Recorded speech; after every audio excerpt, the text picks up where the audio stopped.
बिस्मिल्लाहिर्रहमानिर्रहीम, अस्सलाम वालेकुम। नाज़रीन किराम, यहाँ आपको एक ब्रेकिंग न्यूज देते चले। बिलखसूस ओवरसीज पाकिस्तानी होशियार हो जाए।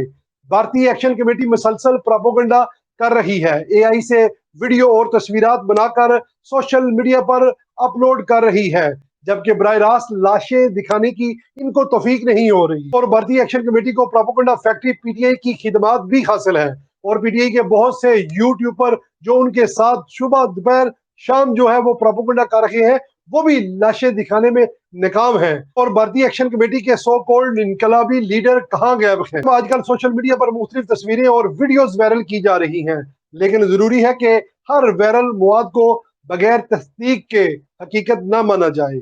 हम आजकल सोशल मीडिया पर मुख्तलिफ तस्वीरें और वीडियोस वायरल की जा रही हैं, लेकिन जरूरी है कि हर वायरल मवाद को बगैर तस्दीक के हकीकत ना माना जाए। आज के दौर में एआई की मदद से हकीकत से मिलती जुलती तस्वीरें और वीडियो बनाना मुमकिन है। ये हर दावे को तहकीक की कसौटी पर परखना चाहिए। दूसरी तरफ कश्मीर में कल इंतखाबात और अमन माहौल में हुए और अवाम ने अपना जमहूरी हक इस्तेमाल किया। मुख्तलिफ सियासी जमातों को कामयाबी मिली, जिनमें मुस्लिम लीग नून सर फहरिस्त है।